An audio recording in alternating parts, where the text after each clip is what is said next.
Bismillahirrahmanirrahim. Assalamualaikum warahmatullahi wabarakatuh. Om Swastiastu, nama budaya, salam kebajikan buat kita semua. Selamat pagi Bapak Ibu yang sangat saya hormati. Pada kesempatan pagi hari ini, Allah Subhanahu wa Ta'ala, Tuhan yang Maha Esa, tentunya telah melimpahkan segala nikmat. Untuk itu izinkan saya memperkenalkan diri. Nama saya Gugum Gumilar. Saya sebagai salah satu dosen di Politeknik Pariwisata Lombok, tepatnya di program studi Tata Hidup. Saat ini saya mengampu mata kuliah tentang pengelolaan sumber daya manusia, di mana capaian yang daripada mata kuliah ini adalah yang pertama dari sisi sikap. Mahasiswa harus mampu menghargai keanekaragaman budaya, pandangan, agama, dan kepercayaan, serta pendapat dan temuan orisinal. Yang kedua adalah mahasiswa bekerja sama dan memiliki kepekaan sosial serta kepedulian terhadap masyarakat dan lingkungan. Yang ketiga, dari capaian sikap ini adalah mahasiswa mampu memetik hukum dan disiplin dalam kehidupan bermasyarakat dan bernegara. Selanjutnya, mampu menunjukkan sikap bertanggung jawab atas pekerjaan di bidang keahlian secara mandiri dan mampu menginternalisasi nilai-nilai hospitality, integritas, dan sikap responsif, terpercaya, profesional, dan berkepribadian Indonesia dalam menjalankan tugas-tugas yang sebagian hasil dari mata kuliah pengelolaan sumber daya manusia ini. Capaian pembelajaran lainnya dari sisi pengetahuan adalah yang pertama, mahasiswa mampu menguasai konsep teoritis secara umum tentang pengelolaan operasional pengelolaan sumber daya manusia ini di bidang tata hidang dengan pendekatan dan langkah-langkah pada industri perhotelan. Dan tentunya keterampilan umum yang diharapkan di sini adalah mampu memecahkan masalah dengan sifat dan konteks sesuai dengan bidang keahlian terapannya berdasarkan pada pemikiran logis dan inovatif serta mandiri baik dalam pelaksanaan maupun tanggung jawab dalam pekerjaannya kelak. Kemudian mahasiswa juga mampu menyusun laporan atas hasil kerja KPI, Key Performance Indicator, yang menjadi salah satu dalam capaian mata kuliah ini, dan juga mampu mengevaluasi diri dan mengelola pembelajaran dalam mendalami dan menganalisa pengelolaan sumber daya manusia sebagai mata kuliah. Kemudian tentunya dari capaian pembelajaran pada mata kuliah ini, mahasiswa mampu memahami konsep pengelolaan sumber daya manusia, dan juga mahasiswa mampu memahami pengertian, memahami konsep manajemen sumber daya manusia. Nah, pada capaian pembelajaran mata kuliah ini, mahasiswa mampu melakukan fungsi operasional daripada procurement, development, compensation, integration, retention, dan tentunya termination. Sedikit ingin saya sampaikan dalam mata kuliah pengelolaan sumber daya manusia ini, saya menyampaikan beberapa strategi pembelajaran, di mana strategi pembelajaran ini saya menggunakan mixed method, diskusi, dan juga ceramah. Dalam perjalanan di kelas melakukan diskusi sebagai salah satu strategi pembelajaran ini, saya berupaya menggali bagaimana pendapat ataupun hal-hal yang mahasiswa interest, melakukan banyak pertanyaan. Kadang sesekali saya melontarkan pertanyaan dan mahasiswa bebas menjawab. Sesekali juga saya melakukan challenge kepada mahasiswa, melakukan banyak pertanyaan dan akan kita diskusi bersama. Kemudian media dalam pembelajaran ini, saya menggunakan beberapa komputer, kemudian proyektor, dan juga infokus, serta beberapa media-media yang memberikan kepada mahasiswa pemahaman lebih praktis. Kemudian di samping itu, pengalaman pembelajaran mahasiswa ini, saya seringkali melibatkan mahasiswa dalam interaksi di kelas, sehingga strategi pembelajaran ketika saya menggunakan teknik diskusi, saya akan bagi per kelompok, dan masing-masing akan saya kasih tema, dan mahasiswa di sana mengeluarkan ide-ide. Bahkan karena saya mengajar di semester 6, mahasiswa ini sudah mengalami magang atau training di hotel-hotel, karena mereka sudah pada semester 6. Ketika mereka masa semester 6 ini, dan saya memberikan pengalaman bagaimana mata kuliah pengelolaan sumber daya manusia ini, karena mereka sudah magang dan training, alhamdulillah mereka sudah mengalami nyata, sudah mengalami di lapangan ketika magang tersebut bagaimana berinteraksi dengan pegawai, bagaimana berinteraksi dengan atasan, bagaimana berinteraksi dengan sesama partner kerja, dan tentunya bagaimana berinteraksi dengan tamu, kaitannya dengan sumber daya manusia ini. Kemudian selebihnya metode pembelajaran ini saya menggunakan luring, dan juga Kampus Politeknik Prasta Lombok menyiapkan sebuah sistem terintegrasi adalah Siakat, di mana Siakat ini seringkali menjadi sebuah tools yang kami seluruh dosen di Politeknik Lombok menggunakan tools tersebut. Untuk teknis penilaian biasanya pada umumnya pada pertemuan pertama buat kita semua, dan tentunya senantiasa kita sehat dan dalam keberkahan Tuhan Yang Maha Esa. Baik, pada siang hari ini kita akan coba sharing tentang manajemen sumber daya manusia. Mana manajemen sumber daya manusia ini berkaitan dengan pengelolaan daripada manusia itu sendiri. Setuju ya? Namun sebelum kita beranjak kepada materi tentang pengelolaan SDM, ada baiknya kita saling mengenal dulu.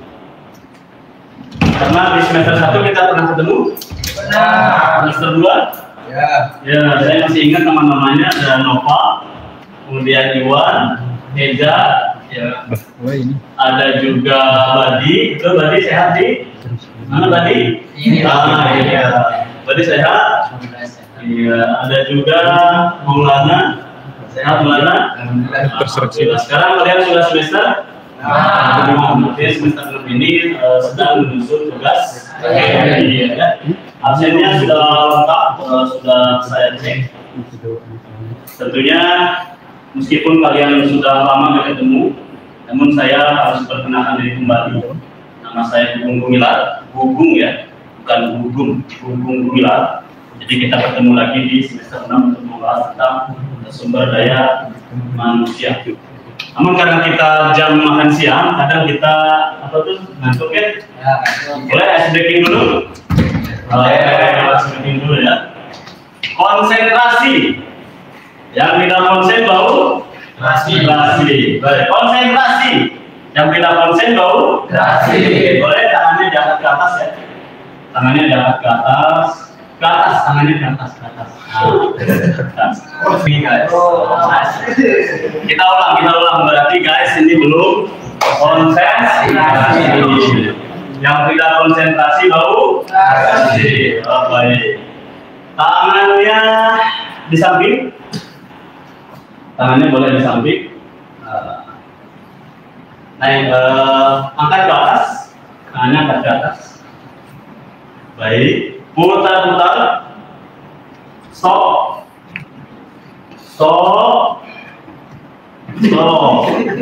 Putar.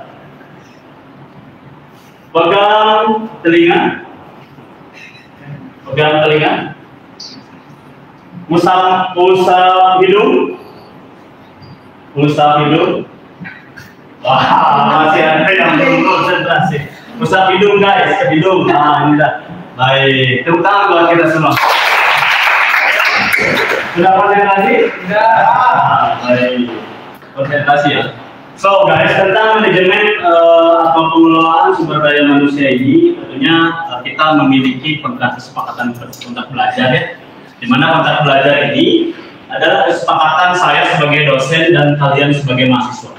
Yang pertama, boleh dibantu bacakan, Nova. Yang pertama, hak dan kewajiban dosen. A. Dosen wajib untuk menyampaikan rencana pembelajaran dalam bentuk silabus dan SAP kepada pada mahasiswa ya, atau sekarang dikenal sebagai RPS ya. Oke. Selebihnya. Yang B, dosen wajib melakukan evaluasi pembelajaran dalam bentuk memeriksa dan menilai tugas-tugas UTS dan UAS. Yang C, dosen wajib memberikan informasi yang jelas tentang sistem dan hasil evaluasi pembelajaran kepada mahasiswa. Yang terakhir, dosen berhak untuk ditaati dan dipatuhi sesuai dengan posisi, kedudukan, dan norma yang berlaku. Baik, ini tentang hak dan kewajiban. Tepuk tangan dulu, Bang. Sebelumnya sebagai mahasiswa, haknya seperti apa? Boleh dibantu bacakan oleh Eda. Yang kedua, hak dan kewajiban mahasiswa. Poin pertama, mahasiswa wajib membaca, menyetujui dan menaati rencana pembelajaran yang disepakati.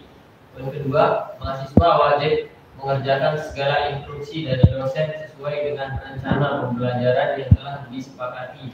Dan poin yang terakhir, mahasiswa berhak mendapatkan informasi yang jelas tentang kemajuan pembelajaran dan hasil evaluasi perkuliahan. Baik, dan ini hak kalian sebagai mahasiswa yang belum termasuk juga kewajibannya. Bagaimana tata aturan pembelajaran di kelas kita, kelas tentang manajemen atau pengelolaan sumber daya manusia? Ada volunteer yang bersedia membaca? Ya, Pak. Baik, Maulana ya, silakan Maulana. A. Dosen dan mahasiswa datang tepat waktu sesuai dengan jadwal mata kuliah. B.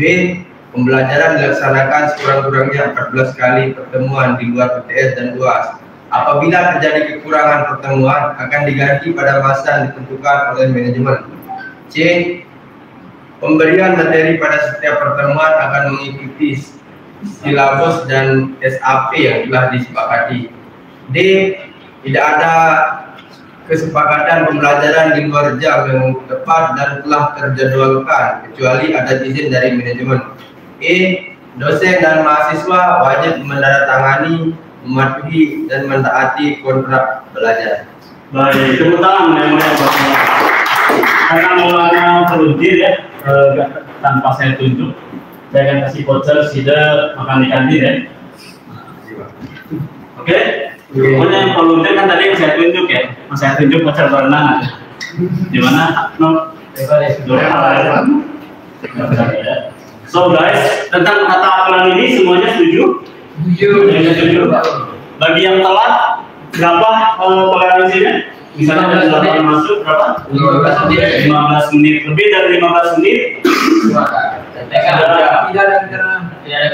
Baik, tanpa keterangan ya. Tapi tidak harus masuk kelas, kita udah nggak apa-apa. Setuju? Setuju. Keterangan semua setuju. Baik, kalau setuju nanti kita di akhir kelas akan tanda tangan. Selebihnya adalah sistem evaluasi pembelajaran.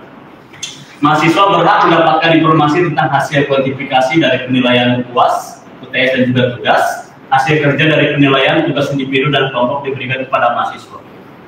Pernah nggak kalian bingung kok nilai makalah si A itu nilainya 80, tapi nilai makalah si B itu 70, padahal sama-sama isinya? Pernah? Alami? Pernah alami? Misalnya si dosen ngasih tugas tentang makalah evaluasi operasional di Badan Suta Motor. Judulnya sama, tapi isinya pun hampir sama, tapi nilainya beda, kan kurang fair ya. Nah, sehingga kita sama-sama harus sepakati yang kita namakan sebagai rubrik penilaian tugas berupa makalah. Yang pertama, siapa volunteer? Ada yang mau volunteer lagi? Coba Maulana, baik, silakan Mbak. Rubrik penilaian makalah. Rubrik penilaian makalah. Yang pertama itu identitas makalah. Judul makalah jelas, skor maksimalnya 5. Ya. Dan yang kedua identitas makalah jelas, skornya maksimal 2. Nah, di sini guys, saya potong sebentar, Pak. Identitas makalah ini judul makalahnya jelas, identitas masalahnya juga jelas. Bagian kedua ada, silakan lanjut, Pak. Bagian teks utama makalah. Pertama itu bagian pendahuluan. Berisikan informasi yang melatar belakangi permasalahan yang akan dibahas secara teoretik maupun empirik dengan maksimal skor 10. Ya. Mendeskripsikan masalah atau tujuan penulisan makalah.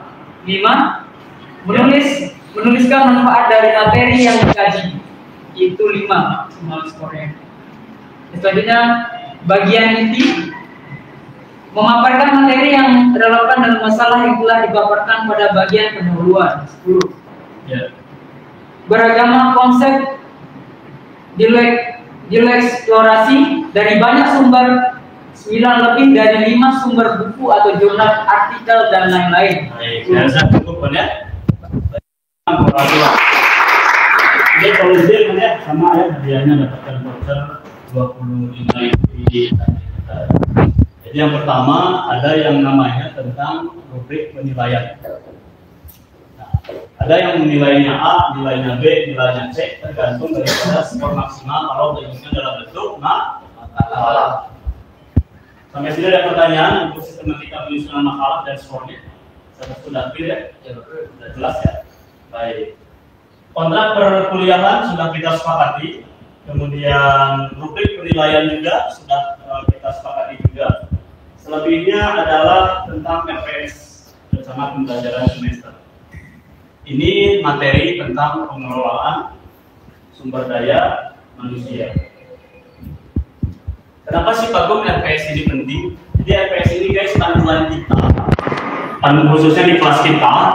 Bagaimana pertemuan pertama, apa materinya, pertemuan kedua, apa materinya sampai selesai.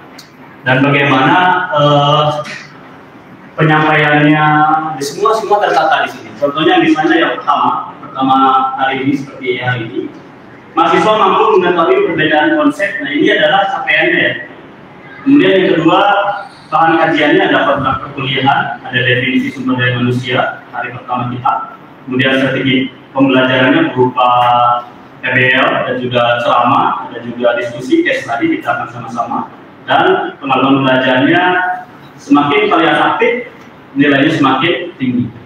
Ini LPS yang berupa pertemuan pertama. Sama halnya pertemuan kedua, pertemuan ketiga, gitu ini akan saya share di grup sampai kepada pertemuan terakhir.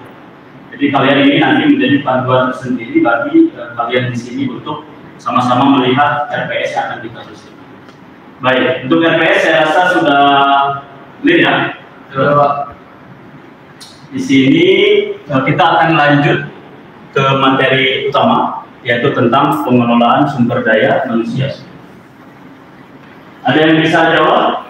Kira-kira kenapa kita harus belajar tentang pengelolaan sumber daya manusia ini? Manfaatnya apa? Saya Pak. Baik. Manfaatnya, pertama siapa Nova ya? Ya. Lano? Menurut saya karena kita di bagian F&B service dan jenjang karirnya itu meningkat-meningkat, mulai dari menjadi supervisor itu sudah mulai untuk memanajemen sumber daya manusia itu. Maka dari itu kita diperlukan untuk mempelajari manajemen sumber daya manusia. Baik. Tepuk tangan buat Nova. Jadi artinya Nova di sini lebih kepada produktivitas atau kinerja ya? Ya. Kinerja daripada SDM ya. Karena kalau kita levelnya supervisor, kita memiliki partner yaitu waiter, waitress gitu ya, dan kapten gitu, sehingga perlu mempelajari tentang manajemen sumber daya manusia ini. Ada lagi di luar Nova? Voucher total ada 200.000 ya. Ini akan kita split ke mahasiswa yang aktif. Nanti bisa diambil melalui pusat. Ini baru pertama nih Nova. Ada lagi selain Nova. Kenapa kita harus belajar sumber daya manusia ini? Apa sih Pak pentingnya? Benar nggak? Kan kalian duduk di sini nih, belajar SDM buat apa sih saya belajar ini? Gitu. Kepikiran nggak? Ya kan? Kenapa harus belajar ini? Apa manfaatnya? Baru ada nafas. Ada lagi? Dan Nova dan tim tadi yang sudah jawab itu nilai hariannya sesuai yang diinformasikan itu naik ya? Ya Pak. Jangan Rio ya? Lihat. Jangan lihat. Menurut saya kenapa kita harus mempelajari sumber daya manusia? Salah satunya itu sama halnya kita mempelajari diri sendiri. Itu adalah salah satu hal yang paling penting untuk meningkatkan suatu kualitas diri sendiri. Dan yang kedua saya setuju sama Nova, kita perlu ketika jenjang karir kita itu meningkat, kita pasti akan bertemu dengan salah satunya itu bagaimana cara mengontrol sumber daya manusia. Dan kenapa kita harus mempelajari sumber daya manusia? Karena menurut saya sumber daya manusia itu adalah salah satu faktor yang terpenting dan mempengaruhi ekonomi di dunia ini. Jadi ada dua poinnya ya. Yang pertama peningkatan kualitas layanan, karena kita mengelola SDM, kita training SDM-nya sehingga layanannya meningkat kepada tamu gitu ya. Kemudian yang kedua tadi apa? Tentang ekonomi itu maksudnya? Sumber daya manusia kalau kita sudah mempelajarinya, sama saja kita mempelajari gimana pertumbuhan ekonomi, karena sumber daya manusia itu salah satu faktor mempengaruhi ekonomi di dunia, Pak. Makin meningkatnya sumber daya alam, maka semakin sumber daya manusia maka semakin meningkat juga ekonomi. Baik, luar biasa, tepuk tangan. Di sini saya garis bawahi ada reward and punishment, meluncur ke ekonomi, meluncur ke kapital. Jadi zaman sekarang guys sudah tidak lagi menggunakan HRD, Human Resources Department, tapi Human Capital. Ini lihatnya. Bedanya apa itu? Bedanya apa itu? Bedanya nih human capital. Jadi kalau bagus pertanyaan Nova. Jadi kalau human resources ini bedanya dengan human capital. Human capital itu melihat SDM itu sebagai aset, guys. Aset itu kan kekayaan ya. Kalau kita kan punya kekayaan itu kita jaga, benar nggak? Kita rawat, jangan sampai atau kita punya asetnya tanah, jangan sampai si tanah itu tidak termanfaatkan, benar nggak? Kita tanam, kita pakai manfaat dengan segala sesuatu yang bisa memberikan peningkatan ekonomi. Sama hanya dengan SDM, guys. Kalau kita punya kolega atau sebagai AHR, kita melihat pekerja atau kita melihat karyawan ini melihat dari sisi kapital dan sisi bahwa ini kapital kita gitu. Kapital ini melihat si SDM ini yang pertama diperhatikan kesejahteraannya, yang kedua diperhatikan jenjang karirnya, yang ketiga bila pun salah akan dibina. Kalau menggunakan konsep HR ini bahkan sebelumnya personalia, jadi ada 3 tingkatan. Ada yang pertama zamannya personalia, yang kedua zamannya HRD, yang ketiga zamannya human capital. Personalia ini kalian melihat sebagai robot, guys. Iya, kerja jam sekian, nggak ada yang salah, SP. Kalau di sini di human resources, nah ini sudah mendekati. Di sini misalnya ya masuk jam 8 pagi, jam 7.45 sudah ada. Di sini sudah perhatikan nih.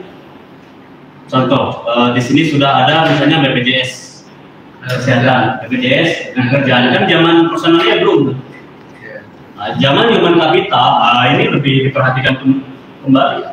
Contoh seragamnya, kantornya, fasilitasnya, kesehatannya. Karena melihat si SDM ini, kalau sampai SDM di hotel, misalnya Nova, MPM bagus, terus Nova pindah ke hotel lain, rugi hotel yang tinggal bersama Nova. Iya. Kalau sampai berpindah, berarti human capital ini belum berjalan, masih kurang. Clear ya? Kalian pilih mana? Kalau saya sih human capital, melihat sebagai aset. Jadi benar-benar tidak dibuang begitu saja. Baik, selebihnya adalah tentang lanjut. Ini pentingnya sudah kalian jawab luar biasa. Tentang pengertian daripada manajemen itu sendiri, guys. Manajemen. Kan judulnya manajemen SDM ya. Ada 2 kata. Manajemen SDM, ini 1, ini 2. Menurut kalian apa itu pengertian manajemen? Oke, silakan Ki. Menurut saya manajemen itu merupakan alat untuk mencapai tujuan. Manajemen itu adalah apa? Bisa lebih dielaborasikan? Ki? Alat untuk mencapai goals ya, tujuan. Contohnya gimana? Bisa mengelola. Betul, mengelola terus mengatur, ya kan, mengatur itu inti dari kata manajemen. Untuk kita di perhotelan, guys, yang biasanya diambil dari buku manajemen itu adalah manajemen itu bagaimana kita menuntaskan pekerjaan melalui tangan orang lain. Contoh supervisor. Kalau supervisor bisa mengelola, tidak harus dia clear up ya, apalagi lagi sepi. Kan tahu ya, kan mendelegasikan ke waiter ya, itu manajemen bukan? Sehingga dikenal dengan istilah coach. Dia harus coach, planning, organizing, controlling, equity, controlling. Tadi voucher ya? Siapa nih? Rizky ya? Jadi kalian voucher nanti 25 itu kasih kantin. Sekali lagi, apa ini? lending, Organizing, equity, controlling. Tepuk tangan lagi buat Rizky. So, ini planning, organizing, equity, controlling ini sebagai fungsi dari manajemen. Alat untuk mencapai tujuan, kemudian manajer pengelola. Ada satu lagi dari sini, kalau ini POA C. Ada yang tahu apa ini? Evaluasi. Ada yang bisa ngasih contoh di bar atau di restoran menggunakan POA kalian sebagai admin manager? Silakan. Poinnya tinggi. Jadi sebagai admin manager harus melakukan POA kalau di restoran. Merencanakan apa? Bagaimana organisasinya, bagaimana mengontrolnya, bagaimana evaluasinya. Misalnya ada event DJ atau ada event ulang tahun anak di restoran kalian, gimana kalian melakukan evaluasi ini? Satu orang beragam. Jadi di restoran kalian itu ada bookingan reservasi 50 packs untuk ulang tahun anak kelas 1 kalian. Kalian sebagai admin manager, gimana melakukan kuat? Kalau nggak ada saya,